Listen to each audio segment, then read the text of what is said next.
Hello friends, मैं रवि स्वागत करता हूं अपने चैनल रवि स्टडी जोन में। तो दोस्तों, ये मेरा प्रैक्टिस सेट 15 है। इसके पहले मैंने 40 प्रैक्टिस सेट अपने चैनल पे अपलोड कर दिया है। अगर आप लोग नहीं देखा है तो प्लेलिस्ट में जाकर उसको भी देख लीजिए। उसका नाम है यूपीट्रिपल जी टारगेट 2018 सिविल। ठीक है, तो चलिए टेस्ट की ओर चलते हैं। और टोटल देखिए, मैं 51 प्रैक्टिस सेट अपलोड करूँगा 28 फरवरी तक। ठीक है, 51 प्रैक्टिस सेट और बहुत ही अच्छा प्रैक्टिस सेट सेशन होगा।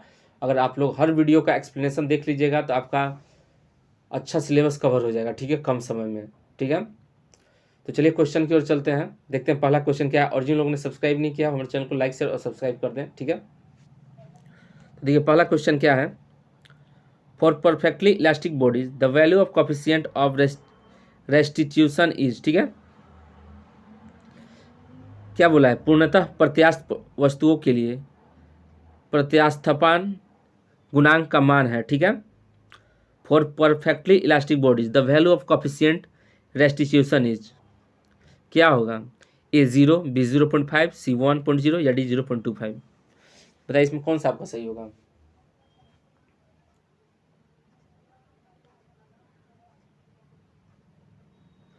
तो देखिए इसका आंसर होगा आपका ऑप्शन सी 1.0। ठीक है, 1.0 इज अ राइट आंसर। देखिए ये आपका था परफेक्टली इलास्टिक बॉडीज का। ठीक है, हम तो पहले ही बताए थे कन्फ्यूज़न वाला काम हम करने वाले नहीं हैं। कन्फ्यूज़न आपका क्लियर ही कराना है। तो देखिए परफेक्टली इलास्टिक बॉडीज था तो 1.0, यहीं पर आपका होता इलास्टिक बॉडीज होता तो आपका होता 0 से 1। ये आपका किस में होता है, इलास्टिक बॉडीज में। ठीक है, अगर यही बात करता नॉन इलास्टिक का। ठीक है, नॉन इलास्टिक की बात करता तो आपका कोफिशिएंट ऑफ रेस्टिट्यूशन होता 0। ठीक है, क्लियर। चलिए आगे देखते हैं। देखिए इसमें हम लिख के भी लाए हैं क्योंकि आपको पता होगा हम अपने स्टूडेंट को पीडीएफ सेंड करते हैं। तो देखिए इसमें देखिए वस्तु का स्थिति है या फिर कोफिशिएंट ऑफ रेस्टिट्यूशन दिया गया है। अगर आपका नॉन इलास्टिक है तो 0 होगा, इलास्टिक होगा तो 0 से 1 के मध्य होगा, और पूर्णतः प्रत्यास्थ यानी कि परफेक्टली इलास्टिक बॉडीज होगा तो 1 होगा। ठीक है, और आपको भी पीडीएफ चाहिए तो वीडियो के एंड में बताऊंगा कैसे आपको पीडीएफ मिलेगा। ठीक है, टोटल 51 सेट का पीडीएफ आपको मिल जाएगा। ठीक है, चलिए आगे देखते हैं नेक्स्ट क्वेश्चन क्या है। अगला क्वेश्चन देखिए।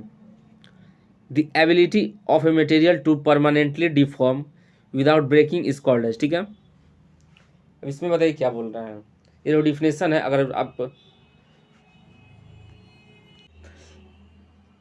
अगर आपको पता होगा डक्टिलिटी, ब्रिटलनेस, तो आप बता सकते हैं स्ट्रेन क्या होता है, यंग मॉडुलस। तो ये तो नॉर्मल डिफिनेशन है। किसी पदार्थ की बिना टूटे अस्थायी विकृति होने की क्षमता को कहते हैं। ठीक है, कोई मटेरियल है, ठीक है, उस पर लोड लगाया जा रहा है तो परमानेंट विकृति यानी कि ये मटेरियल बढ़कर आपका या फिर खींचिएगा तो आपका फैल कर आपका इसका डिस्टेंस इंक्रीज, लेंथ इसका इंक्रीज हो जाएगा। ठीक है, वो अस्थाई इंक्रीजमेंट हो जाएगा। क्या बोल रहा है, अस्थाई विकृति। ठीक है, परमानेंटली डिफॉर्म हो रहा है। ये नहीं, इलास्टिक का मतलब क्या होता है, अगर हम उस पर जो लोड लगाते हैं और लोड को हटाने के बाद क्या होता है, फिर अपने ओरिजिनल शेप पे आ जाता है तो वो तो इलास्टिक हो जाता है। लेकिन यहाँ पर बोल रहा है क्या है, परमानेंटली डिफॉर्म, मतलब कि आपका ये है, इस पर आप लोड लगाए हैं। ठीक है, तो उसके बाद लोड लगाइए, फिर इसको पुल कीजिए, खींचिए, तो आपका ये क्या होता है विकृति, मतलब ये बढ़कर आपका यहाँ तक मान लीजिए सपोज हो गया। ठीक है, और ये परमानेंटली के लिए बढ़कर यहाँ से यहाँ तक हो गया। ठीक है, तो ये आपका क्या हो गया, परमानेंटली डिफॉर्म हो गया विदाउट ब्रेकिंग, यानी कि बिना टूटता भी नहीं है ये। ठीक है, तो उस प्रॉपर्टी को हम क्या कहते हैं, क्या कहलाता है, young modulus, strain hardening, ductility या ब्रिटलनेस। ठीक है, आई थिंक आपको पता होगा क्या होगा इसमें, ऑप्शन सी डक्टिलिटी। ठीक है, option C is the right answer. यहीं पर ये मान लीजिए मटेरियल है, इस पर लोड लगाएं और अचानक से टूट गया दो भाग में। ठीक है, तब हम क्या कर सकते हैं, ब्रिटलनेस। ठीक है, चलिए अगला क्वेश्चन देखते हैं। चलिए इसके बारे में कुछ लिखे हैं तो उसको भी देख लीजिए। देखिए क्या बोला है डक्टिलिटी के बारे में। यदि प्रतिशत वृद्धि या सुघट्य विरूपण यानी कि प्लास्टिक डिफॉर्म का मान 5% से अधिक है तो पदार्थ तन यानी कि डक्टाइल कहलाता है। और जब प्रतिशत वृद्धि 5% से कम अथवा बराबर हो तो वह भंगुर यानी कि ब्रिटल पदार्थ कहलाता है। ठीक है, ब्रिटल और डक्टाइल का देखिए कैसे कितना डीप में जाएगा तो इसका जो डिफरेंस कैसे ज्ञात किया जाता है। ठीक है, अगर 5% से अधिक है जो प्लास्टिक डिफॉर्म होता है सुघट विरूपण, उसका जो वैल्यू होता है वो 5% से अधिक हो जाता है तो वो तन्य कहलाने लगता है, यानी कि डक्टाइल कहलाने लगता है। वही अगर 5% हो या 5% से कम हो तो वही क्या कहलाने लगता है, भंगुर यानी कि ब्रिटल कहलाने लगता है। ठीक है, आई थिंक क्लियर हो गया होगा। देखिए कुछ हाईलाइट पॉइंट है इसके बारे में, डक्टाइल के बारे में, चलिए इसको भी देख लेते हैं क्या है भाई। और जिनको पीडीएफ भेजते हैं उनके लिए एक सूचना, अगर आपको कोई वर्ड समझ में नहीं आता होगा क्या लिखे हैं तो आप वीडियो को भी देखा कीजिए। ठीक है, सिर्फ नोट्स लेके ना पढ़ा कीजिए, वीडियो को भी देखा कीजिए। देखिए हाईलाइट पॉइंट में क्या लिखा है, एक पॉइंट लिखा है किसी भी पदार्थ में सामर्थ्य और तन्यता, सामर्थ्य मतलब स्ट्रेंथ और तन्यता मतलब डक्टाइल, एक दूसरे के व्युत्क्रमानुपाती यानी कि इनडायरेक्टली प्रोपोर्शनल होते हैं। ठीक है, किसी भी पदार्थ मतलब किसी भी मटेरियल में जो सामर्थ्य होता है यानी कि स्ट्रेंथ होता है और जो तन्यता यानी कि डक्टाइल होते हैं, ये एक दूसरे क्या होते हैं, इनडायरेक्टली प्रोपोर्शनल होते हैं। मतलब क्या हुआ, एस अगर यहाँ होगा तो डी आपका 1/d होगा, यानी कि इनडायरेक्टली प्रोपोर्शनल होता है। ठीक है, और एस होगा तो इक्वल टू 1/d और डी होगा इक्वल टू 1/s। ठीक है, ये आपका इनडायरेक्टली प्रोपोर्शनल हुआ। पहला पॉइंट ये बोला है। अब दूसरा क्या बोला है, यदि पदार्थ का तापमान बढ़ाया जाता है, ठीक है, तो पदार्थ की सामर्थ्य और प्रत्यास्थ सीमा यानी कि इलास्टिक लिमिट घटती है जबकि तन्यता बढ़ती है। देखिए हम हिंदी इंग्लिश दोनों बता दें, किसी को दिक्कत नहीं होनी चाहिए। ठीक है, यदि पदार्थ होता है यानी कि मटेरियल जो है उसका अगर तापमान को हम बढ़ाएंगे, ठीक है, उसका टेम्परेचर जब बढ़ाया जाएगा तो उस मटेरियल का जो स्ट्रेंथ होगा और इलास्टिक लिमिट जो होगा वो क्या होगा, घटेगी। कब घटेगी, जब हम किसी मटेरियल का टेम्परेचर बढ़ाएंगे तो उसका स्ट्रेंथ और इलास्टिक लिमिट घटेगी, जबकि जो डक्टाइल होगा वो बढ़ेगी। अब देखिए डक्टाइल क्यों बढ़ेगी, क्योंकि आपको पता होता है जब कोई भी मेटल में हीट करते हैं तो क्या होता है, वो फैलता है। ठीक है, कोई भी पदार्थ में अगर हम हीट देते हैं तो क्या होता है, वो उसका वॉल्यूम में क्या होता है, इंक्रीज होता है, फैलता है। तो वही तो भाई एक तरफ से कहते हैं डक्टाइल हो रहा है, तन्यता का प्रॉपर्टी शो कर रहा, तो वही कुल मिला के है। चलिए आई थिंक आपको समझ में आ गया होगा ये भी पॉइंट। तो अगला क्वेश्चन देखते हैं। अगला क्वेश्चन क्या है, नेक्स्ट क्वेश्चन है minimum elongation of mild steel and HYSD यानी कि हाई यील्ड स्ट्रेंथ डिफॉर्म बार। ठीक है, तो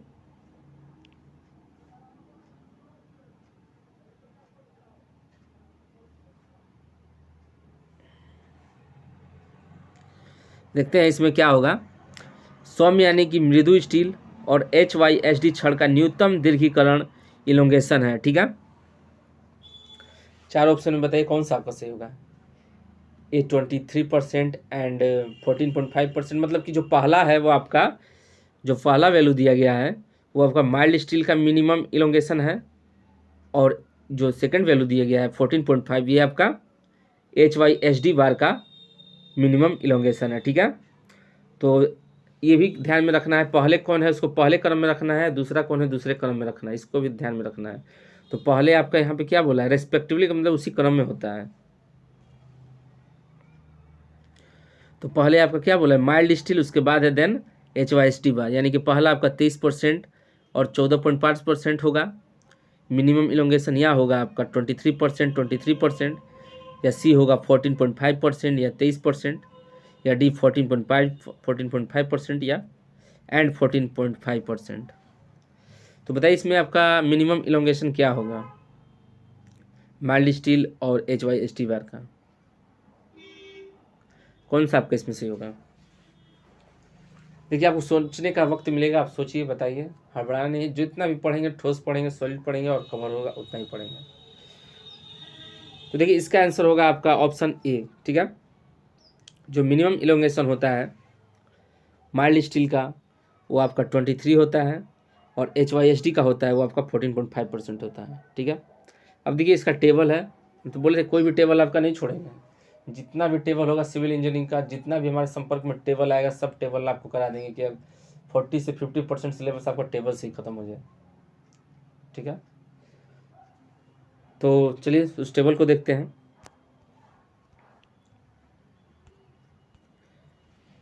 देखिए ये आपका डाया है, एक डायमीटर, अगर लेस देन आपका 10 mm रहेगा तो देखिए माइल्ड स्टील बार है ग्रेड 1, ये मीडियम टेंसाइल स्टील बार हो गया, ये मीडियम टेंसाइल डिफॉर्म बार हो गया, ये HYSD बार हो गया। तो किसका किसका पूछा था? माइल्ड स्टील का और HYSD बार का, ठीक है। तो देखिए जब डायमीटर आपका लेस देन 10 mm होगा तो उसमें देखते हैं, ये आपका 20% दिया गया है और ये आपका 14.5% दिया है, ठीक है। तो फिलहाल ऑप्शन में क्या था आपका?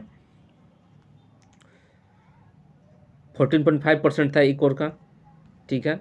एक और का आपका 14.5%, 14.5% इसमें दिया गया था, ठीक है। लेकिन दूसरा क्या था? 20% था, ठीक है। माइल्ड स्टील का 20% लिखा हुआ था।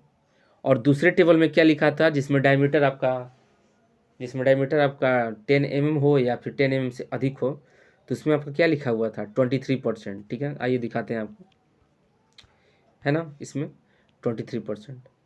तो क्वेश्चन के अकॉर्डिंग आपका 23 और 14.5 होगा, ठीक है। इसको भी करिए या फिर इसको भी करिए, ठीक है।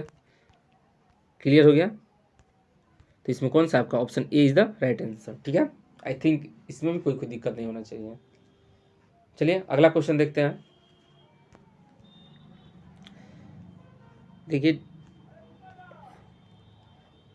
एक और बात कहना चाहता हूँ, जो लोग तैयारी कर रहे हैं ट्रिपल एस जी का, ठीक है, तैयारी कर रहे हैं, और जिनको अभी भी ये लगता है कि हम जेई बन सकते हैं, उनमें है हौसला, तो वो लोग हमारे साथ बने रहिएगा। इस अप्रैल एग्ज़ाम, अगर आपका एग्ज़ाम अप्रैल में हो जाता है तो उसके बाद भी हम लोग RRB जेई, SSC जेई और उत्तर प्रदेश में जो भी अच्छी भर्ती आएंगी जेई का, उस पर हम लोग फोकस करके उसकी तैयारी करेंगे अच्छे से, ठीक है। तो 1 से 2 साल और आप वेट कीजिए और अच्छे से पढ़िए, कंटिन्यूस इसी कीजिए। अगर इसमें नहीं भी हो पाता है तो घबराना नहीं है, क्योंकि सोचने से अच्छा है कि हम उस बात को भूल कर आगे की ओर अपना कार्य बढ़ाएं, ठीक है। तो RRB जेई, SSC जेई और उत्तर प्रदेश में 1-2 साल में कोई भी भर्ती आए तो उसमें हमको बीट करना है। फिलहाल ये हमें टारगेट रखना है। जो गलती है अगर आप लोग से हुई है, अगर आपका कंसेप्ट ना क्लियर होगा तो उसको मैं अच्छे से क्लियर कराऊंगा। तो जुड़े रहिएगा, और चैनल को सब्सक्राइब नहीं किया तो सब्सक्राइब कर दीजिएगा, क्योंकि आपको बहुत ही यूज़फुल आपको वीडियो मिलने वाला है आगे और भी। तो चलिए देखिए इसमें क्या होगा आपका। अब देखिए ये क्वेश्चन क्या है। देखिए इसमें बोला है कि the failure of a material under wearing load after number of cycles of such load is known as, ठीक है। अब देखिए इसमें बोला है कि परिवर्तनशील भार यानी कि वेयरिंग लोड के अंतर्गत ऐसे भार के कई चक्रों के बाद सामग्री की विफलता कहलाती है। तो भाई देखिए इसमें ये बोल रहा है कोई भी, देखिए हम, एक तो होता है किताबी भाषा, एक होता है प्रैक्टिकल भाषा। किताबी भाषा तो भाई कठिन होगा ही, लेकिन असल में अगर इसके बारे में अगर आपको बता देंगे तो आपको यार यही है, बस यही है। देखिए इसमें बोल बस इतना रहा है ना कि मान लीजिए आपका मटेरियल, ठीक है, मान लीजिए कोई मटेरियल है आपका, इस पे आप कोई लोड लगा रहे हैं और कंटिन्यूस उसको लगा रहे हैं साइकिल के फॉर्म में, यानी कि बार बार। जैसे आपको एग्जांपल दूं, जैसे आप हैमर चलाते हैं, हथौड़ा, हथौड़ा का जब यूज करते हैं तो इस पर क्या करते हैं, बार बार आप इस पर हथौड़ा मारते हैं, ठीक है, बार बार हथौड़ा मारा जाता है। किसी पदार्थ को, मान लीजिए कोयला ही है, कोयला को फोड़ना है तो हम बार बार क्या करते हैं, हथौड़ा बार बार अप्लाई करते हैं जब तक फूट ना जाता है, ठीक है, बार बार अप्लाई करते हैं। तो वह ये क्या होता है, बार बार अप्लाई करने से क्या होता है, साइकिल का फॉर्म लेता है, ठीक है। और क्या लिखा है, the failure of a material under wearing load after number of cycle of such load, ठीक है। परिवर्तनशील भार के अंतर्गत ऐसे भार के कई चक्रों के बाद सामग्री की विफलता क्या कहलाती है। तो उस विफलता को क्या कहेंगे, ठीक है। आपका ए दिया गया हिस्टेरियस फेल्यूर, बी डक्टाइल फेल्यूर, सी इम्पैक्ट फेलुअर या डी फैटिग फेलुअर। बताइए इसमें आपको कौन सा सही होगा।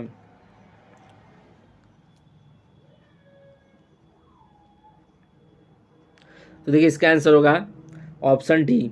ठीक है, ये कहलाता है आपका फैटिग फेलुअर। ठीक है, option D is the right answer. देखिए तो अगर फैटिग फेलुअर क्लियर हो गया, बार बार हम कंटिन्यूअस अप्लाई कर रहे हैं लोड। ठीक है, साइक्लिक के फॉर्म में हो जैसे हैमर करते हैं या फिर कुल्हाड़ी चला रहे हैं तो लगातार हम उसी प्रोडक्ट पे उसी मटेरियल पे बार बार अप्लाई कर रहे हैं तो हमारा फैटिग फेलुअर। ठीक है, अब बात होता है डक्टाइल फेलुअर के बारे में और इम्पैक्ट फेलुअर होता है ना भाई। ये डक्टाइल फेलुअर क्या है, ठीक है, तो इम्पैक्ट को बाद में देखेंगे अगले क्वेश्चन में। डक्टाइल फेलुअर के बारे में आपको बताते हैं। देखिए डक्टाइल में क्या होता है कि मान लीजिए आपका कोई मटेरियल है, ठीक है, तो इसमें मान लीजिए आपका लोड लगा है। ठीक है, लोड लगा है, सॉरी दोनों ओर से लगा रहे हैं लोड, ध्यान से सुनिएगा। ठीक है, दोनों ओर से लोड लगा रहे हैं।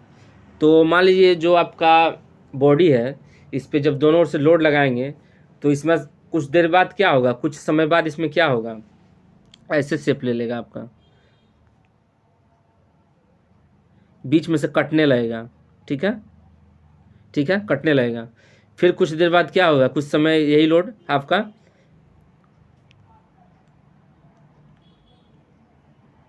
और यहाँ पे कैविटी यानी कि यहाँ पर कैविटी मतलब सड़ना या टूटना कहिए, कैविटी का फॉर्म ले लेगा। ठीक है, कुछ समय के बाद तीसरा स्टेप में।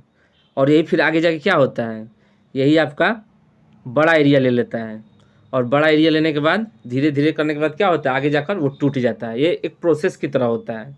तो आपका लचीलापन भी कहलाता है, तन्यता कहलाता है। तो ये अचानक नहीं होता है, वही आपका डक्टाइल फेलुअर कहलाता है। ठीक है, इस चौथे स्टेप में क्या होगा, ये जब कैविटी यानी कि सड़ने लगा, बिखरने लगा, टूट भंगुर होने लगेगा, मतलब कि अंदर का ख़त्म होने लगेगा उसका प्रॉपर्टी, तो जितना मेटल का होगा जो या फिर कोई मटेरियल होगा तो, और अचानक से फोर्थ स्टेज या फिफ्थ स्टेज में जाकर वो टूट जाएगा, तो ये डक्टाइल फेलुअर होता है। वहीं अगर ब्राइट एक फेलुअर होता है ब्रिटल फेलुअर। ठीक है, डक्टाइल फेलुअर। अब ब्रिटल फेलुअर में क्या हुआ, तो देखिए ब्रिटल फेलुअर होता है तो उसमें क्या होता है कि अचानक आपका यहाँ लोड अप्लाई किए, ये आपका हो गया, इधर लोड अप्लाई किए, अचानक क्या हुआ, दूसरे स्टेप में ये क्या हुआ, दो पार्ट में टूट के बिखर गया। ठीक है, ये टूट के अलग हो गया यहाँ से, तो ये आपका ब्रिटल फेलुअर होता है। ठीक है, तो खैर ब्रिटल फेलुअर क्लियर हुआ, डक्टाइल फेलुअर क्लियर हुआ आपका। फैटिग फेलुअर क्या हुआ, कंटिन्यूअस आपके साइकिल फॉर्म में अप्लाई करते हैं तो आपके ब्रिटल फेलुअर होता है, जो कि आपका क्वेश्चन में था। ठीक है, इम्पैक्ट फेलुअर और हिस्टेरियस फेलुअर भी देख लेंगे, क्वेश्चन के थ्रू ही क्लियर करेंगे सब। चलिए अगला क्वेश्चन देखते हैं क्या है।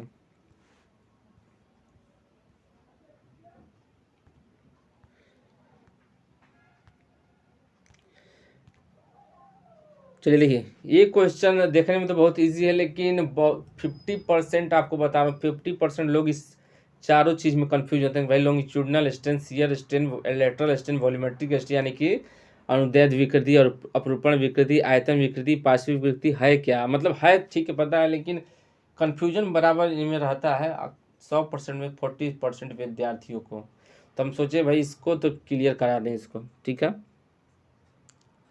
ठीक है, हम चाहते तो जान के इजी इजी क्वेश्चन ला के आपको चाहेंगे तो करा सकते हैं, लेकिन नहीं है भाई, हम कुछ ऐसा मटेरियल दें कि आपको भी पढ़ने में अच्छा लगे, हमें भी पढ़ाने में अच्छा लगे। देखिए फिलहाल इसमें क्वेश्चन में पहले आप लोग बताइए क्या होगा। क्वेश्चन में क्या बोला है, a shaft of diameter D, एक शाफ्ट है जिसकी डायमीटर डी है, लेंथ एल है, ठीक है, has been loaded axially, the ratio of change in diameter to the original diameter. ठीक है, बताइए इसको क्या कहेंगे, लॉन्गिट्यूडनल स्ट्रेन कहेंगे, शियर स्ट्रेन कहेंगे, लेटरल स्ट्रेन कहेंगे, वॉल्यूमेट्रिक स्ट्रेन कहेंगे। Ratio of change in diameter to the original diameter, क्या होगा आपका इसमें सही।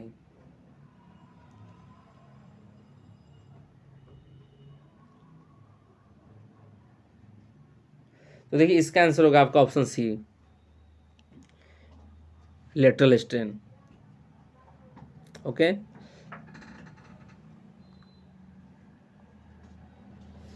देखिए इसमें आपका लेटरल स्ट्रेन सही होगा। अब देखिए इसका जो एक्सप्लेनेशन है वो मैं वीडियो के एंड में बताऊँ, क्योंकि फिगर जो ऐड हमने किया था वो इसमें अभी बाद में ऐड किया था, तो इसीलिए आपको वीडियो के एंड में चारों का एक्सप्लेन करूँगा, ठीक है। तो वीडियो के एंड जरूर देखिएगा, इस चारों को अच्छे से डिटेल, अगर आपको कन्फ्यूजन होगा तो देख लीजिएगा। चलिए फिलहाल में इसका लेटरल स्टेन सही होगा, आगे देखते हैं।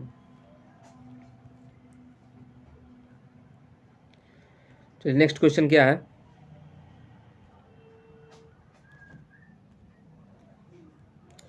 आगे क्या बोला है, अ क्यूब, ठीक है। देखिए थोड़ा कुछ कन्फ्यूज़न हो गया है, क्वेश्चन जो है ये, इसका सेटिंग थोड़ा गड़बड़ हो गया है, ठीक है। ये क्वेश्चन को मैं किसी वीडियो में करा दूंगा, ठीक है। आंसर जो है इसका दूसरा सेट हो गया है, फिलहाल मैं आंसर को एक्सप्लेन कर दे रहा हूँ, ठीक है, क्योंकि वो बहुत यूज़फुल है। और उसका क्वेश्चन जो था, ठीक है, जो होगा वो मैं बता दूंगा क्या है। फिलहाल इसको अगले क्वेश्चन में देखते हैं। इसका एक्सप्लेनेशन जो था वो बहुत इंपॉर्टेंट है, वो किसी और क्वेश्चन का था, लेकिन आप समझ जाइएगा। चलिए देखते हैं क्या था। देखिए क्वेश्चन थोड़ा गड़बड़ सेट हो गया है थोड़ा इसमें। देखिए कुल मिला क्वेश्चन था, पॉइजन रेशियो पूछा था इसमें आपका स्टील का, ठीक है। तो स्टील का पॉइजन रेशियो आप देखिए 0.25 से 0.33 होता है, ठीक है। और हम पूरा टेबल लेकर आए थे जिसमें आपका जो मेन था, अक्सर एग्जाम में इन्हीं के बारे में पूछा जाता है। तो हम तो पहले ही बोल दिए थे भाई, जो भी क्वेश्चन कराऊंगा ऐसा कराऊंगा कि उससे मिलता जुलता 3-4 टॉपिक जितना क्वेश्चन बने सब हो जाए। तो देखिए स्टील का 0.25 से 0.33 होता है। ग्लास का आपका 0.02 से 0.03 होता है। कॉपर का आपका 0.33 से 0.36 होता है। रबर का आपका 0.45 से 0.50 होता है। रफ्ट आयरन का 0.3 होता है। कास्ट आयरन का आपका 0.2 से 0.3 होता है। और कंक्रीट का आपका 0.1 से 0.2 होता है, ठीक है। ये पॉइजन रेशियो है, ये आपका मटेरियल है, याद कर लीजिएगा। अब देखिए कुछ कन्फ्यूज़न अक्सर होता है और एग्जामिनर कन्फ्यूजन करते हैं, ये है आपका कन्फ्यूजन। एक और पॉइंट, अक्सर एग्जाम में पॉइजन रेशियो पूछता है, लेकिन उसको इतना घुमाया जाता है, इतना इधर उधर किया जाता है, कन्फ्यूज हो जाते हैं। देखिए पॉइजन रेशियो है, सारा पॉइजन रेशियो का ही फॉर्मूला है, लेकिन कभी क्वेश्चन में ऑप्शन में रहेगा आपका लेटरल स्ट्रेन अपन लीनियर स्ट्रेन, या ट्रांसवर्स स्ट्रेन या अपन लॉन्गिट्यूडनल स्ट्रेन, या ट्रांसवर्स डिफॉर्मेशन या लॉन्गिट्यूडनल डिफॉर्मेशन, या लेटरल स्ट्रेन अपन एक्सियल स्ट्रेन। तो मैंने चारों को लेकर पांचों जहाँ जहाँ हमको मिला कन्फ्यूजन वाला पॉइंट, हम सब एक जगह ला के रख दिए, ठीक है। देखिए पॉइजन रेशियो पूछेगा तो ये आपका चारों सही है, ठीक है। लेटरल स्ट्रेन अपन लीनियर स्ट्रेन रहेगा तो भी सही है। ट्रांसवर्स स्ट्रेन अपन लॉन्गिट्यूडनल स्ट्रेन रहेगा तो भी सही है। थर्ड क्या है, ट्रांसवर्स डिफॉर्मेशन अपन लॉन्गिट्यूडनल डिफॉर्मेशन रहेगा तो भी सही है। और फोर्थ क्या है, लेटरल स्ट्रेन अपन एक्सियल स्ट्रेन रहेगा तो भी आपका सही है। ये एक ही है, इसको नहीं होता है इंग्लिश में, मतलब है एक है, लेकिन वो अनेक क्या बोलते हैं, साइनोनिम वही है, समझ लीजिए। तो घबराइएगा नहीं, लेटरल स्ट्रेन हो या ट्रांसवर्स स्ट्रेन हो या अपना जो मेन ये देखना है कि हमारा विथ रेस्पेक्ट में किसके है, मतलब ऊपर कौन सा है, और विथ रेस्पेक्ट मतलब कि नीचे कौन सा है, उसको बस देखना है। बाकी आपका पॉइजन रेशियो का आपका चारों फॉर्मूला आपके यही लगेंगे, मतलब कि वर्ड में कन्फ्यूजन आपका क्लियर हो जाना चाहिए, ठीक है। आई थिंक आपको ये पॉइंट क्लियर हो गया होगा। चलिए आगे देखिए, और देखिए जिनको जो नए हैं, जिनको पीडीएफ चाहिए उनको मैं बता दूं अपना नंबर 7905858807, ठीक है। 7905858807, इस नंबर पे आप व्हाट्सअप कर सकते हैं। आपको 51 प्रैक्टिस सेट में 51 प्रैक्टिस सेट है जो सिविल इंजीनियरिंग का, वही सेंड कर दिया जाएगा। एंड आपको तो पे करना ही होगा, कितना, 199, 51 प्रैक्टिस सेट का, ठीक है। चलिए, और आपको 28 फरवरी तक आपको सेंड कर दिया जाएगा। अब देखिए, अब आपको एक और बात बता दूं, मैं 51 प्रैक्टिस सेट को चाहता तो आपको मार्च तक भी खींच सकता था, लेकिन मैं क्यों नहीं खींच रहा हूँ, क्योंकि 28 जब 51 प्रैक्टिस सेट जब मैं 28 फरवरी तक करा दूंगा, ठीक है, उसको इसको ये आपको 51 प्रैक्टिस सेट अच्छे से रट जाना है। जब इसको रट जाइएगा, ठीक है, उसके बाद जो क्वेश्चन चलेगा मार्च मंथ में, उसमें इसमें से कोई क्वेश्चन होंगे ही नहीं, मतलब कि उससे मिलता जुलता क्वेश्चन होगा ही नहीं, वो नया नया क्वेश्चन होगा तो ही मैं कराऊंगा, खोज खोज कर कहीं से भी नया नया क्वेश्चन लाऊंगा, रिपीट क्वेश्चन नहीं कराऊंगा मैं। लेकिन इसमें अगर नहीं क्लियर कीजिएगा तो मार्च महीना में आप कहिएगा कि अरे भाई ये कौन क्वेश्चन है, ये कौन क्वेश्चन है। तो कहने का मतलब कि मार्च मंथ में जो क्वेश्चन सेशन चलाऊंगा, अगर आप लोग ये अकाउंट को क्लियर कीजिएगा तभी जाकर उसमें भी यूज़फुल होगा, ठीक है। फिलहाल ये आपको पता चलिए कैसे पीडीएफ मिलेगा। चलिए अगला क्वेश्चन देखते हैं।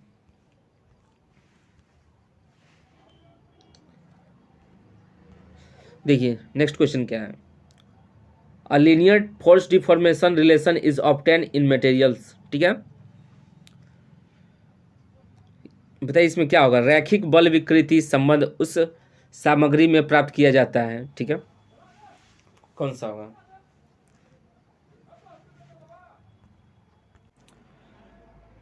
और एक बात देखिए, मार्च मंथ में जो क्वेश्चन कराऊंगा तो उसमें आपको ये पीडीएफ मिलने वाला नहीं है, और ना सेंड करूंगा ना मैं पीडीएफ में, क्योंकि हमको भी बनाने में बहुत मेहनत लग रहा है। हर क्वेश्चन के नीचे मैंने इतना लिखना पड़ता है, हमको एक्सप्लेन करने के लिए अपने हाथ से लिखना पड़ता है, फिर स्कैन करके, मतलब कि अब मार्च महीने में ये काम नहीं करने वाला।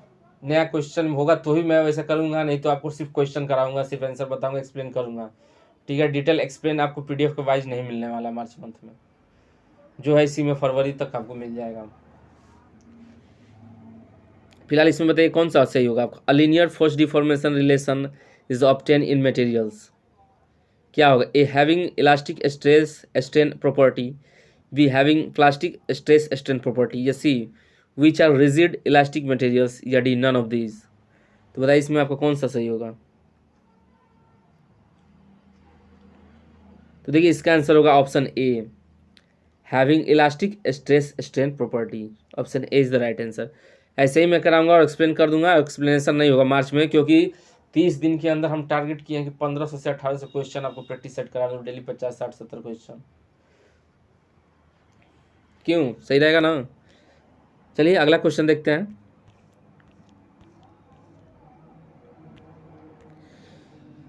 देखिए नेक्स्ट क्वेश्चन क्या है। Factor of safety is the ratio of, factor of safety जो है उस किसका रेशियो है। A tensile stress and working stress, B compressive stress and working stress, C bearing stress and working stress, या D yield stress upon working stress. कहिए कौन सा आपका सही होगा।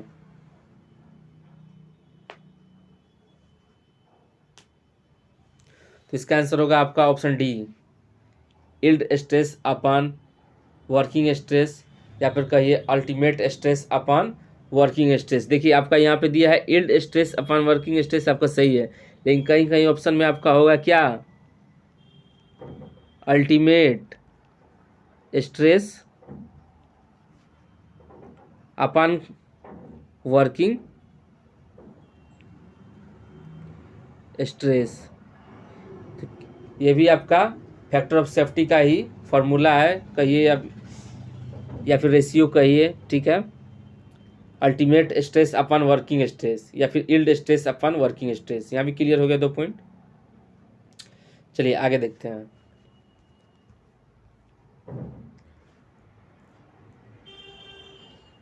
चलिए देखिए नेक्स्ट क्वेश्चन क्या है।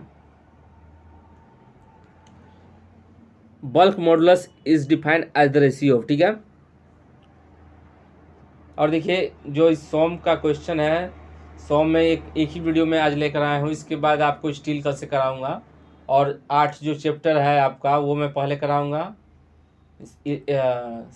सॉइल सर्वे, हाइड्रोलिक, आरसीटी, एस्टीमेट, बीसीएमई, बीएमसीटी, ये सब पहले होंगे, ठीक है।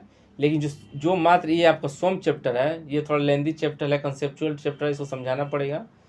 और ये आपके समझ में आएगा कि नहीं आएगा, एक बार में आएगा भी नहीं, तो इस चैप्टर को बाद में देखेंगे। और क्वेश्चन बीच बीच में लाता रहूँगा सोम का, वो तो होते रहेगा, डिटेल्स में लास्ट में देखेंगे। वो 8 चैप्टर को पहले कर लेते हैं, ठीक है। फिलहाल कल से मैं स्टील का क्वेश्चन लेकर आऊँगा, ठीक है। 2 दिन तो गैप हो गया। तो देखिए अगला क्वेश्चन में क्या बोला है। Bulk modulus is defined as the ratio of, जो बल्क मॉडुलस है किसका रेशियो है। A direct stress and volumetric strain, B longitudinal stress and strain, या C shear stress and shear strain, या D volumetric stress and volumetric strain. तो बताइए आपका इसमें कौन सा सही होगा।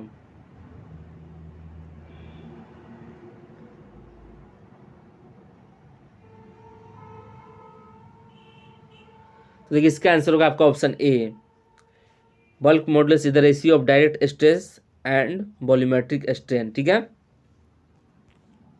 मात्रा को आपका न्यूटन पर mm स्क्वायर होता है। ठीक है, आगे देखिए अगला क्वेश्चन क्या है, when a body is strained with in elastic limit the energy store is known as. ठीक है, जब पिंड को प्रत्यास्थ सीमा के भीतर खींचा जाता है तब संग्रहित ऊर्जा को कहते हैं, क्या होगा, resilience, prove resilience, potential energy या स्ट्रेन एनर्जी। कौन सा आपका सही होगा,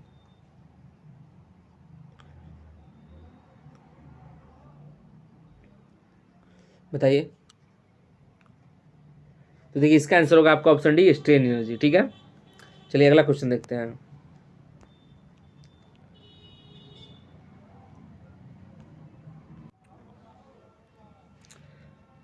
इस क्वेश्चन में क्या है, the strain energy store in a body with in the strain energy store in a body with sudden load application the maximum stress induced is twice the stress induced when। इसमें क्या बोला, अचानक भार के साथ एक पिंड में संचित विकृति ऊर्जा अधिकतम प्रतिबल प्रतिबल के 2 गुना उत्पन्न होते हैं जब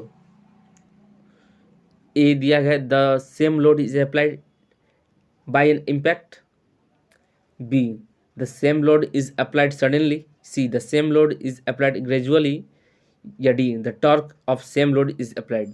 ठीक है, तो बताइए इसमें कौन सा आपका सही होगा,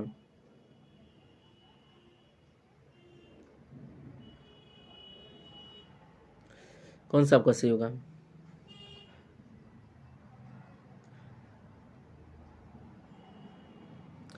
तो देखिए इसका आंसर होगा आपका ऑप्शन सी। ठीक है,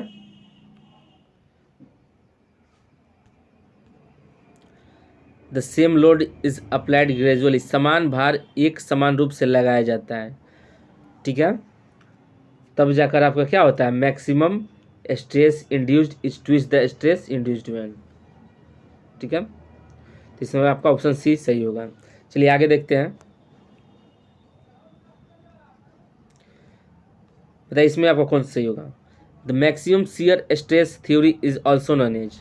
ठीक है, अधिकतम अपरूपण प्रतिबल सिद्धांत के रूप में भी जाना जाता है, किस थ्योरी को, मैक्सिमम शियर स्ट्रेस थ्योरी भी कहते हैं। एक में दिया गया है Saint Venant's theory, B Rankine's theory, C Beltrami and हैगन्स थ्योरी, डी कॉलम्स थ्योरी।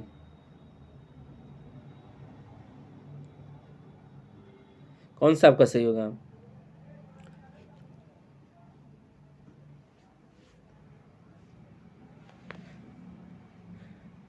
देखिए इसका आंसर होगा आपका ऑप्शन डी। ठीक है, columns theory, option D is the right answer, columns theory आपका सही होगा। ठीक है, कॉलम्स थ्योरी को हम मैक्सिमम शियर स्ट्रेस थ्योरी के नाम से भी जानते हैं। ठीक है, आगे देखते हैं नेक्स्ट क्वेश्चन क्या है,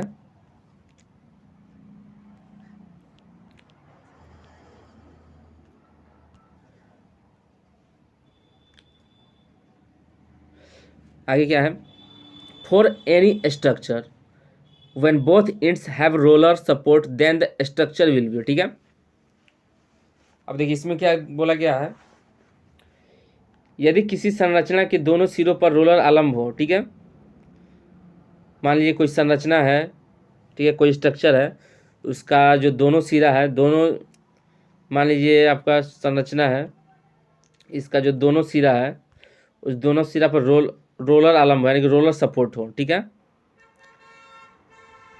रोलर सपोर्ट हो दोनों सिरा पर। ठीक है, तो संरचना क्या होगी, स्टेबल होगी, अनस्टेबल होगी, या फिर स्टेबल अनस्टेबल दोनों होगी, या फिर नन ऑफ द एबव, कोनो इनमें से कोई भी नहीं होगा।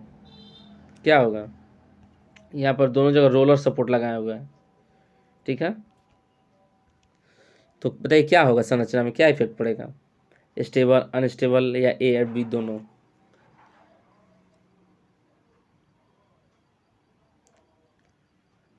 तो देखिए इसका आंसर होगा आपका ऑप्शन बी, ऐसे भी कॉमन सेंस लगा के कर सकते हैं। अगर दोनों सपोर्ट हम रोलर लगा देंगे तो रोलर में जब लगा देंगे तो गोल गोल सपोर्ट लगा देंगे रोलर, तो भाई जो स्ट्रक्चर होगा वो कहाँ से स्टेबल होगा? स्टेबल होने का कोई सवाल ही नहीं है, वो अनस्टेबल करेगा, डिसबैलेंस करेगा। ये तो नॉर्मल से भी आप बता सकते हैं। चलिए आगे देखते हैं, नेक्स्ट क्वेश्चन क्या है।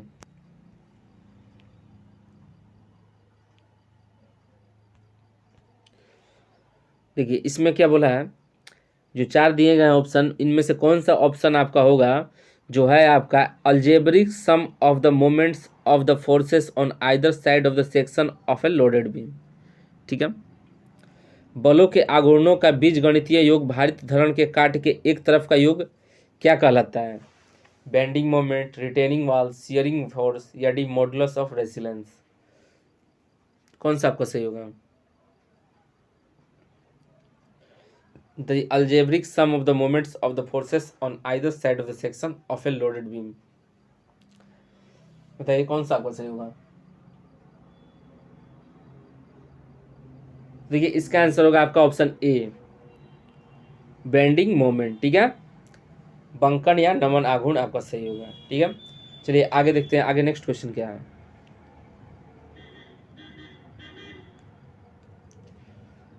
The bending moment is maximum at section with shear force. ठीक है, अब क्या बोला है इसमें, अधिकतम नमन आघूर्ण उस काट पर होता है जिसका कर्तन बल क्या होगा? Is maximum, change sign, C is equal या D is minimum?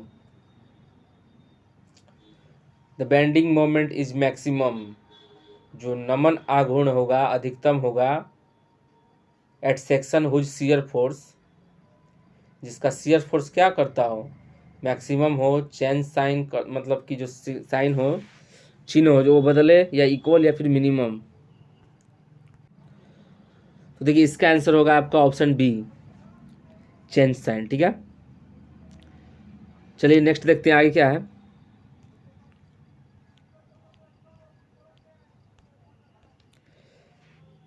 The bending moment diagram of A simply supported beam carrying uniformly distributed load over the entire Spain.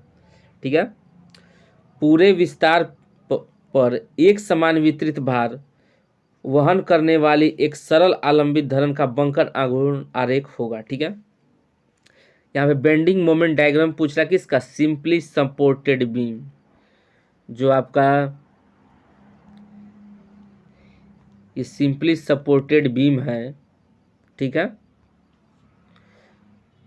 तो सिंपली सपोर्टेड बीम का जो बेंडिंग मोमेंट डायग्राम होगा, जो इस पे क्या कर रहा, beam carrying uniformly distributed load, यानी कि यहाँ पर यूडियल लोड लगा हुआ है, ये आपका यूडियल लोड डब्लू मान लीजिए लगा हुआ है, यूनिफॉर्मली डिस्ट्रीब्यूटेड लोड लगा हुआ है। तो बताइए इसमें अब जो आपका डायग्राम बनेगा वो कैसा बनेगा? Rectangular, square, right angle triangle या पैराबोला?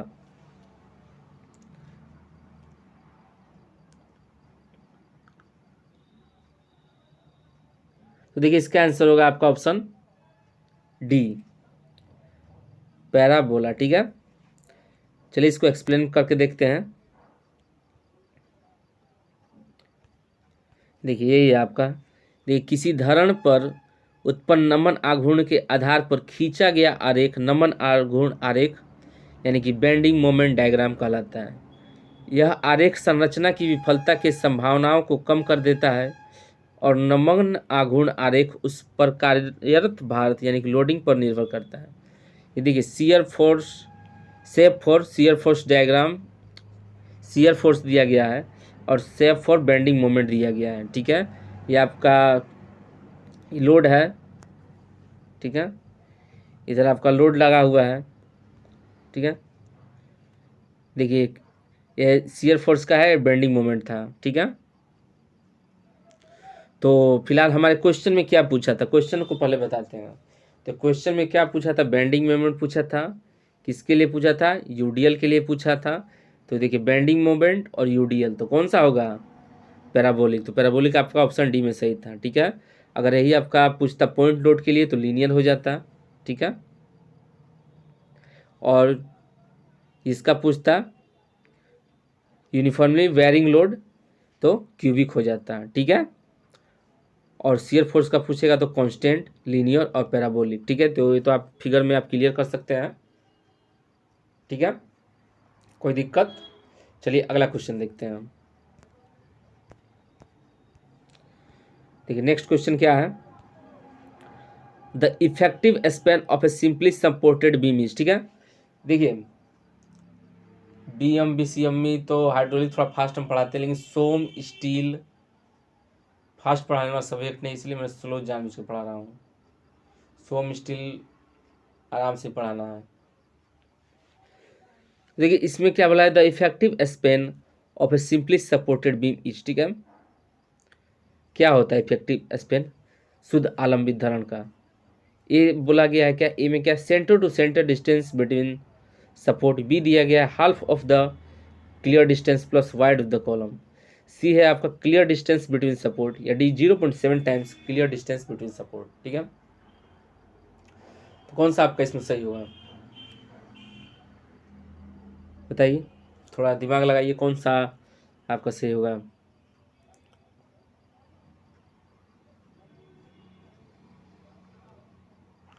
तो देखिए इसका आंसर होगा आपका ऑप्शन ए, ठीक है, centre to centre distance between support. चलिए आगे देखते हैं नेक्स्ट क्वेश्चन क्या है।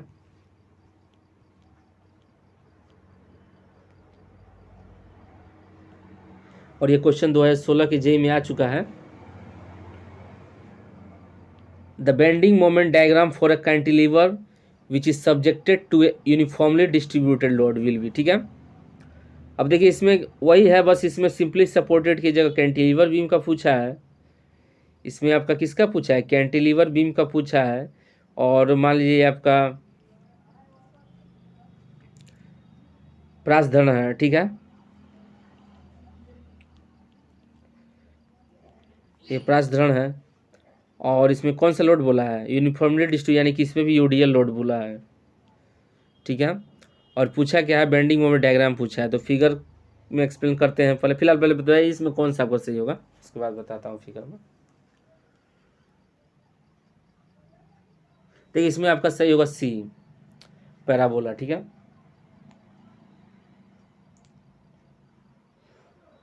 अब देखते हैं कैसे भाई सी हुआ। तो देखिए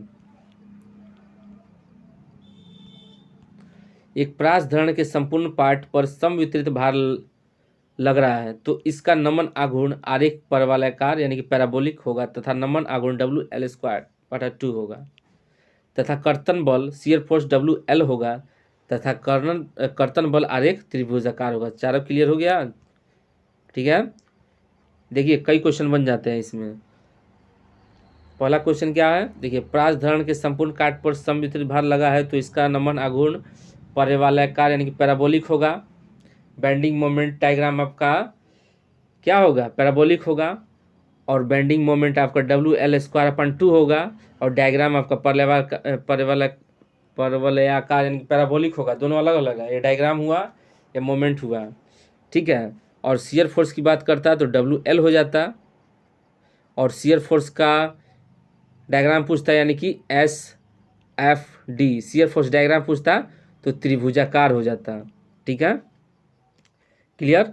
SFD शियर फोर्स डायग्राम का आपका क्या होता है, कैंटिलीवर बीम का, यूडीएल का, ट्रेंगुलर। और पैराबोलिक होगा किसका, बेंडिंग मोमेंट का, ठीक है। देखिए ये आपका, ठीक है। चलिए अगला क्वेश्चन देखते हैं। नेक्स्ट क्वेश्चन क्या है, the bending moment of a cantilever whose free end is subjected to a point load will be of shape of. ये क्वेश्चन हम बताए थे, लेकिन देखिए इससे पहले जो क्वेश्चन था उसमें यूडीएल लोड लगा था, बाकी सब तो सेम है, कैंटिलीवर बीम भी था, बेंडिंग मोमेंट डायग्राम भी पूछा था, लेकिन यूडीएल लोड का पूछा था। इसमें आपका क्या पूछा है, इसमें पॉइंट लोड का पूछा। तो बताइए पॉइंट लोड में कैसा फिगर बनेगा, यूडीएल में तो आपको पता चल गया भाई पैराबोलिक बन जाएगा बेंडिंग मोमेंट का। फिलहाल इसमें बताइए क्या पॉइंट लोड लगेगा उसी पे, ये अब कैंटिलीवर बीम हो गया, उसी पे आपका यूडीएल लोड लगेगा। तो क्या होगा, कैसा फिगर बनेगा? सॉरी, पॉइंट लोड लगा है इस पर, यूडिएल लोड नहीं लगा है, इस पर आपका पॉइंट लोड लगा है। कौन सा डायग्राम बनेगा? Bending moment diagram. तो देखिए इसका आंसर होगा आपका ऑप्शन ए, ट्रेंगुलर। ठीक है, चलिए आगे देखते हैं। देखिए ये आपका है, ये बीम है ठीक है। अब प्रास धरण के मुक्त सिरों पर बिंदु भार यानी कि पॉइंट लोड लगा हो, तब धरण का बंकन आघूर्ण आरेख यानी कि बेंडिंग मोमेंट डायग्राम त्रिभुजाकार होता है। ठीक है, और शियर फोर्स डायग्राम यानी कि अपरूपण बल आरेख आयताकार यानी कि रेक्टेंगुलर होता है। ये आपका शियर फोर्स डायग्राम, ये आपका bending moment diagram, point load, cantilever beam. ठीक है, क्लियर। चलिए आगे देखते हैं।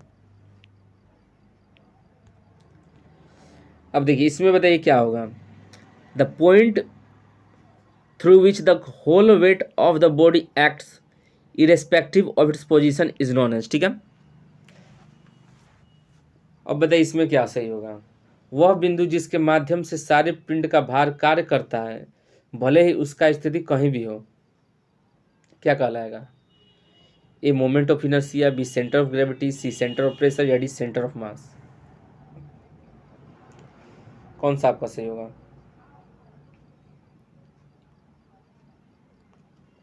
तो देखिए इसका आंसर होगा आपका option B, centre of gravity. ठीक है, चलिए नेक्स्ट क्वेश्चन देखते हैं।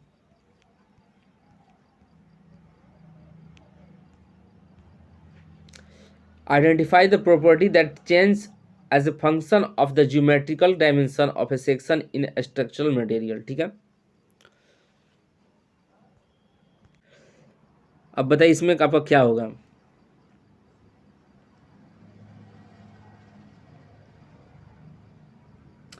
क्या बोला है, संरचनात्मक पदार्थों में एक खंड के ज्यामितीय विमाओं के एक फलन के रूप में परिवर्तित होने वाला गुणधर्म की पहचान करें। The property that change as a function of the geometrical dimension of a section in structural material.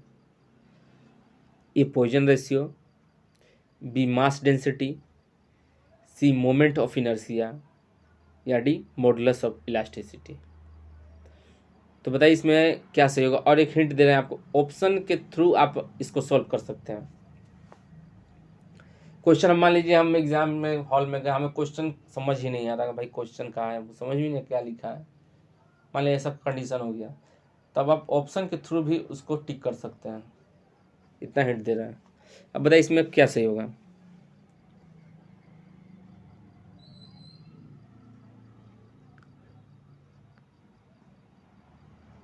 देखिए इसमें आपका होगा सी, मोमेंट ऑफ इनर्शिया। ठीक है, अब देखिए कैसे आप ऑप्शन के थ्रू हल करिएगा। मान लीजिए ठीक है, हम क्वेश्चन में क्या लिखा हमें कुछ समझ में नहीं आया, नहीं कठिन वर्ड था भाई, हमको समझ में नहीं आया मान लीजिए, लेकिन ये तो पता है पॉइजन रेशियो क्या होता है,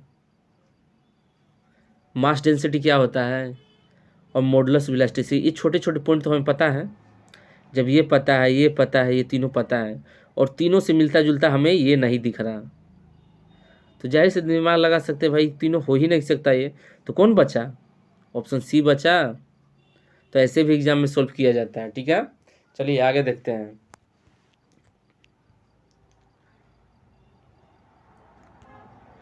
नेक्स्ट क्वेश्चन क्या है, the ratio of moment of inertia about the neutral axis to the distance of the most distance point of the section from the neutral axis is called. ठीक है, देखिए इसका मैं डिटेल एक्सप्लेन करूंगा figure wise बनाकर, लेकिन आज नहीं, आज फिलहाल इसका डिफिनेशन आप लोग बता दीजिए कौन सा आपका सही होगा।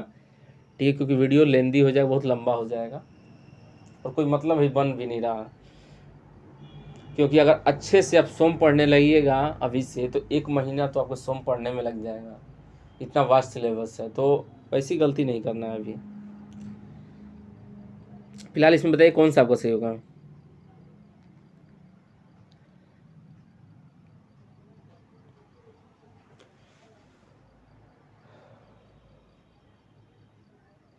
देखिए इसमें आपका सही होगा बी। ठीक है, सेक्शन मॉडुलस, और सेक्शन मॉडुलस के बारे में एक्सप्लेन मैं नहीं आज करूँगा, आप फिलहाल डिफिनेशन इसको रटिए, ठीक है। चलिए आगे देखते हैं नेक्स्ट क्या है। Which of the following method is not used for finding deflection of beam, ठीक है। अब ये क्या बोला है, धरण का विक्षेपण ज्ञात करने के लिए निम्न में से किस विधि का उपयोग नहीं किया जाता है, ठीक है। अब डिफ्लेक्शन ऑफ बीम फाइंड करना है, लेकिन इस विधि का प्रयोग हम नहीं करते हैं। मतलब 4 दिया गया है ऑप्शन में, इसमें से 3 का हम उपयोग करते हैं डिफ्लेक्शन ऑफ बीम फाइंड करने के लिए, लेकिन एक है जिसका हम उपयोग नहीं करते हैं। किस लिए? For finding deflection of beam. वो कौन सा है जिसका उपयोग नहीं करते हैं? A moment area method, B moment distribution method, C Castigliano method, या डी स्ट्रेन एनर्जी मेथड। बताइए इसमें कौन सा मेथड है जिसका हम उपयोग नहीं करते हैं for finding deflection of beam?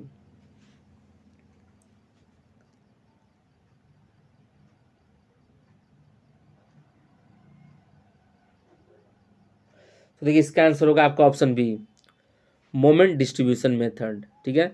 इस मेथड का हम उपयोग नहीं करते हैं to find the deflection of beam. और इस मेथड को छोड़कर जो ये तीनों मेथड है, moment area method, Castigliano method और स्ट्रेन एनर्जी मेथड, तीनों मेथड का हम उपयोग करते हैं for finding deflection of beam, लेकिन मोमेंट डिस्ट्रीब्यूशन मेथड का इसका उपयोग हम नहीं करते हैं, ठीक है। और देखिए और भी कुछ मेथड है जिसके द्वारा हम क्या करते हैं, डिफ्लेक्शन को ज्ञात करते हैं। वो तो 3 तो हो ही गया ज्ञात करने के लिए, कौन कौन? Moment area method, Castigliano method, strain energy method. कुछ और भी मेथड है उसके बारे में देखते हैं, ठीक है। तो देखिए धरण का विक्षेपण ज्ञात करने के लिए आघूर्ण वितरण विधि का उपयोग नहीं किया जाता है, यानी कि मोमेंट डिस्ट्रीब्यूशन मेथड का उपयोग नहीं करते हैं। इसका उपयोग गतिज रूप से अनिर्धारित यानी कि काइनेमेटिक इंडरटर्मिनेट संरचनाओं के विश्लेषण में किया जाता है। और डिटर्मिनेट और इंडरटर्मिनेट जो स्ट्रक्चर था उसका मैंने वीडियो नंबर 13 या 14 में एक्सप्लेन किया है, कौन कौन से हैं स्ट्रक्चर जो इंडरटर्मिनेट कहलाते हैं और डिटर्मिनेट कौन कहलाते हैं। तो वीडियो क्रम से भी प्रीवियस वीडियो को रिवीजन करते रहिए, ठीक है। तो और भी कौन कौन से मेथड है जिससे हम डिफ्लेक्शन ज्ञात करते हैं, तो उसको देखते हैं। तो देखिए ये सारे मेथड हैं, double integration method, area moment method, strain energy method, ये तो था ही ऑप्शन में। ये नया है कॉन्जुगेट बीम मेथड और मेथड ऑफ सुपर इम्पोजिशन, ठीक है। तो सारे मेथड को याद कर जाना है, क्योंकि क्वेश्चन बनेगा इसी को घुमा घुमा कर। एसएससी जेई का आपका तैयारी अच्छे से करा दूंगा, ठीक है। चलिए आगे देखते हैं नेक्स्ट क्वेश्चन। अब देखिए इसमें क्या बोल रहा है, the ratio of maximum deflection of a beam to its span is called, ठीक है। अब इसमें बताइए इसमें क्या होगा, ratio of maximum deflection of a beam to its span is called, किस धरण के अधिकतम विक्षेप से उसके विस्तार का अनुपात क्या कहलाता है? A section modulus of the beam, B modulus rigidity of the beam, C stiffness of the beam, या D bulk modulus of the beam. कौन सा आपका सही होगा?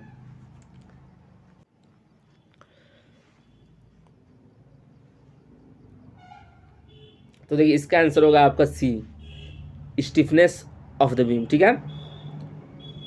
और देखिए डिफ्लेक्शन तो आपको पता है विक्षेप होता है। चलिए आगे देखिए नेक्स्ट क्वेश्चन क्या है।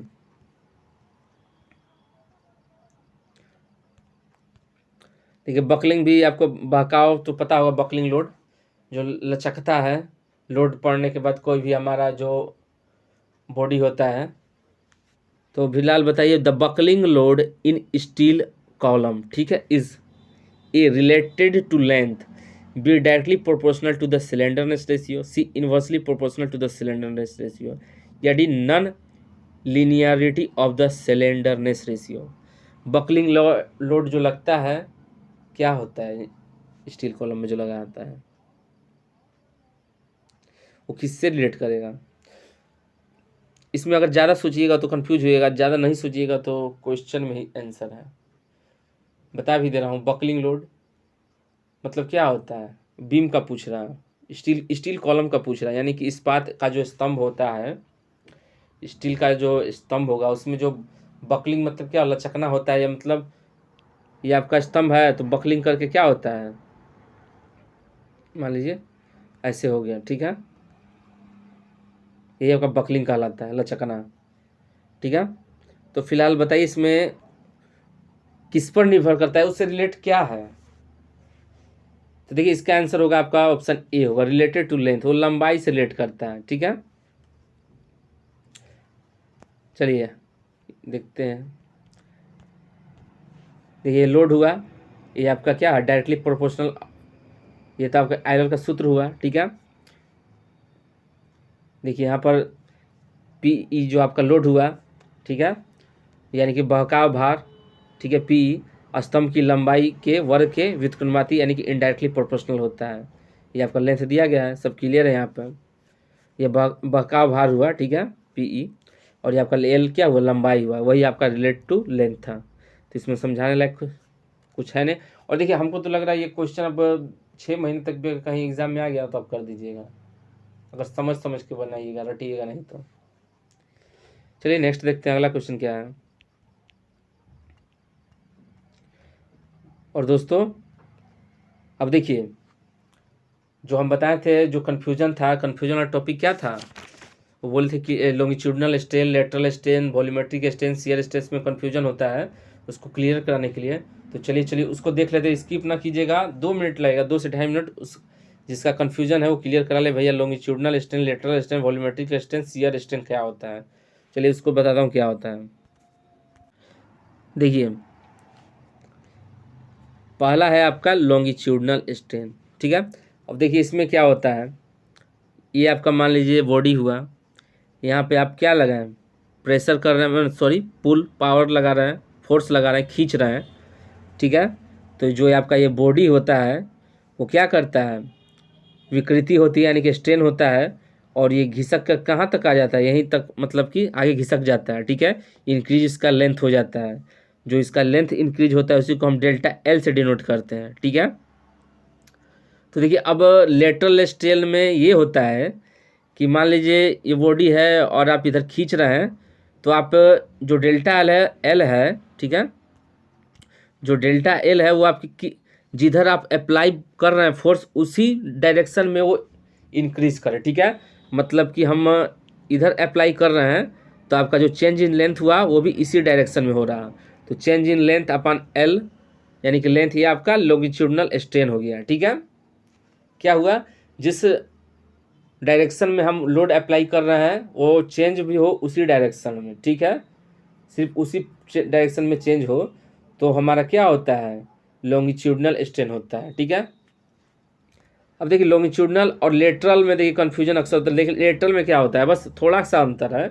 मान लीजिए यहाँ से हम लोड लगा लिए, ठीक है, तो ये तो खींचेगा ही, ठीक है, लेकिन कोई कोई बॉडी आप देखे हैं कि मान लीजिए कोई मटेरियल होता है, उस मटेरियल को जब हम इधर खींचते हैं तो इधर तो खींच जाता है, लेकिन इधर चौड़ाई से भी वो क्या होता है, कम होने लगता है।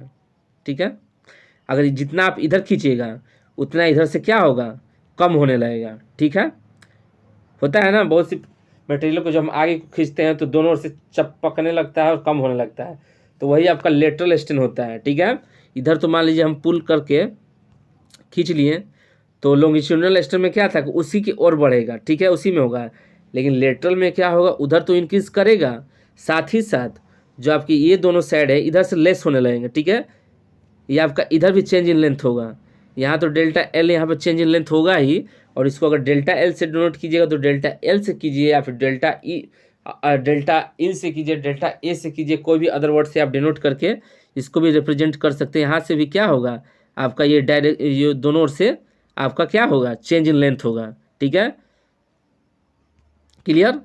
देखिए मैंने डॉटेड से डिनोट कर दिया है, मतलब क्या होता है, यहाँ था लेकिन घटकर आपका ये डॉटेड तक आ गया। ठीक है, और इधर भी यहाँ था लेकिन घट के आपका ये डॉट तक आ गया, यही आपका डिनोट किया हूँ। ठीक है, दोनों ओर से कम होने लगेगा।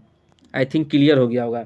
लंबाई में भी इधर से भी कम हो, इधर से तो इंक्रीज हो और इधर से भी क्या हो, कम हो। ठीक है, तो कुल मिला के चेंज इन लेंथ हो रहा ना भाई, चेंज इन लेंथ हो रहा, तो वही हमारा लेटरल स्ट्रेन शो कर रहा, और लॉन्गिट्यूडनल स्ट्रेन आपका ये था। 2 क्लियर हो गया होगा। चलिए तीसरा देखिए, वॉल्यूमेट्रिक स्ट्रेन। अब देखिए वॉल्यूमेट्रिक स्ट्रेन मतलब वॉल्यूम में चेंज।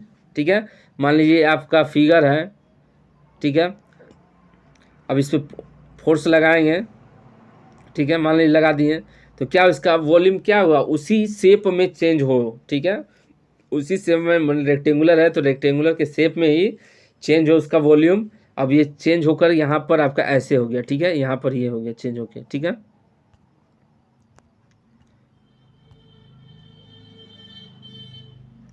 यहाँ था और चेंज होकर यहाँ पर आ गया, तो भाई चेंज इन वॉल्यूम तो हो गया डेल्टा वी अपान वी, ठीक है। यहाँ से कहाँ आ गया, यहाँ पर आ गया, और ये यहाँ से यहाँ पर आ गया, तो चेंज इन वॉल्यूम में चेंज हो गया, तो वॉल्यूमेट्रिक स्ट्रेन हो जाता है ये, ठीक है, change in volume upon original volume. आगे देखिए शियर स्ट्रेन। अब इसमें क्या होता है, ये मान लीजिए ये आपका बॉडी हुआ, इसका मान लीजिए बेस फिक्स्ड है, ठीक है, और ये आपका सेक्शन हुआ, इस पर आप फोर्स अप्लाई कर रहे हैं, ठीक है, यहाँ तक तो कोई बात दिक्कत नहीं है, फोर्स अप्लाई कर दिए। अब जब अप्लाई करते हैं तो बेस तो आपका फिक्स ही होता है यहाँ पर, लेकिन जो यहाँ फोर्स जो अप्लाई कर रहे हैं तो उसका जो ऊपर का एरिया हुआ, सरफेस एरिया होता है, जहाँ आप लोड अप्लाई कर रहे हैं उस डायरेक्शन चेंज कर दे रहा है, डिफ्लेक्ट, विकृति हो रही है, वही तो स्ट्रेन होता है, विकृति, ठीक है, वही डायरेक्शन चेंज कर रहा है, कहिए विकृति कहिए, डिफॉर्मेशन कहिए, आपका ऐसे फिगर बन गया, ठीक है। अब जब बन गया ऐसे फिगर, विकृति हो गई भाई, तो अब देखिए उसी को डेनोट किया जाता है आपका शियर स्ट्रेन को हम कहते हैं टेन थीटा, फिर डेनोट करते हैं। टेन थीटा का मतलब होता है ये थीटा आपका, ये थीटा हुआ, ठीक है, रिप्रेजेंट के लिए। तो टेन थीटा, टेन का क्या होता है पी बाई बी, यहाँ परपेंडिकुलर क्या हो गया, ठीक है, पी बाई बी होता है। तो यहाँ पे देखिए परपेंडिकुलर अपन बेस होता है, परपेंडिकुलर आपका एल हो गया और बेस आपका डेल्टा एक्स हो गया, ठीक है। तो वही हम यहाँ पर लिख के लाए हैं, देखिए ये आपका टेन थीटा अपन ओपोजिट अपन एडजेसेंट, ठीक है, यानी कि डेल्टा एक्स अपन एल हो गया, ठीक है। अब देखिए यही जो शियर स्ट्रेन का फॉर्मूला होता है, शियर स्ट्रेन का फॉर्मूला कीजिए, या फिर उसी को इस वर्ड में रिप्रेजेंट करते हैं, length of deformation at its maximum over it's perpendicular length, ठीक है, ये आपका शियर स्ट्रेन कहलाता है। आई थिंक क्लियर हो गया होगा तीनों स्ट्रेन, ठीक है।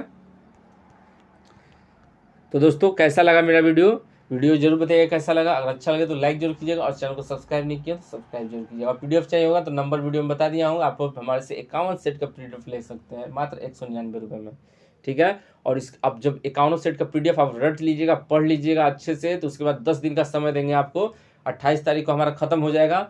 10 दिन आप उसी पीडीएफ को रिवीजन कीजिएगा 1 से 10 मार्च तक, ठीक है। अब 10 मार्च तक रिवीजन करने के बाद जो 20 दिन मैं कोर्स कराऊंगा, जो सेट कराऊंगा, उसमें एक्सप्लेनेशन कम होगा, नया क्वेश्चन आएगा तो ही एक्सप्लेनेशन होगा, नया क्वेश्चन नहीं होगा तो एक्सप्लेन नहीं होगा, डायरेक्ट क्वेश्चन को रटेंगे ऑनलाइनर की तरह, सिर्फ समझाते जाऊंगा, क्वेश्चन कराते जाऊंगा, ठीक है, तेज़ी से किया जाएगा। तो अगर अच्छा तरीका लगे हमारे तैयारी का तो हमसे जुड़े रहिए, ठीक है। तो मिलते हैं कल स्टील के वीडियो के साथ, धन्यवाद।